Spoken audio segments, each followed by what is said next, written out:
አብርሃም እንደዚህ በራሱ ተቆጥቶ በራሱ የሚመልስ በራሱ የሚተዳደር በራሱ የሚወስን አብርሃም ይሄንን ነው የምንፈልገው። ቡናም ያስጠጣል። ቡና ጠጡ፣ ውሃም ጠጡ፣ ቡናም ጠጡ። እንኳን ደስ አላችሁ የኔ ውድ ፋሚሊዎች ማለት ነው። በጣም ደስ ብሎኛል። በጣም በጣም እሺ ብሎ እንደሄዱ አንተ ምሽ ብሎ እንደሄዱ ማውራቱን ፈልገው ለታቸው እኔም ከፈለከ ደግሞ ማውራት ከፈለከ ማውራት ላይ ማውራት እንችላለን። እሺ ችግር የለውም።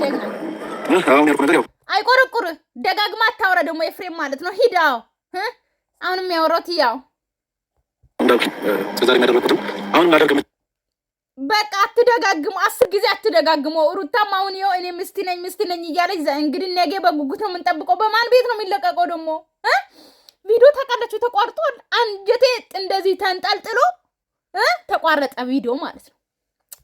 ለአንተ ማሰብ ነው። ይሄንን ማሰብ አለበት። ብዙ ማን ነገሮች ስለረጭ አስበው ሞታል። በጣም አይደል እንደ ያሰባችሁት? በጣም አይደል እንደ ለአብርሃም ያሰባችሁት? በጣም በግድ የማይፈልግ ትዳር ውዝፍቅ አርጋችሁ ልታስቀምጡት ያስባችሁት በጣም አይደል እንዴ?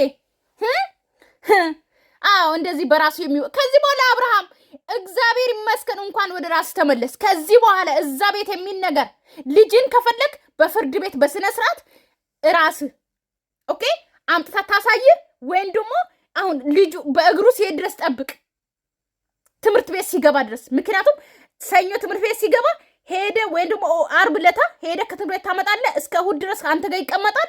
ከዛ በኋላ በቃ የአሁን ልጆች ታውቃለች 1 ዓመት ራሱ ጡት ከጠቡ ይበቃል፣ አለቀ። ከዛ በኋላ 2 ቀን አንተ ጋር ታዝናናለህ። ከዛ በኋላ እቤት ትወስዳለህ። ከዚህ በኋላ እቤት የሚባል ነገር እንደዚህ እግር እንዳይረግጥ በቃ።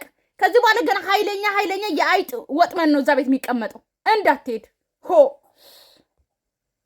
እነሱ ያለች ሁሉ ነገር ትክክል ማለት አይደለም። በጣም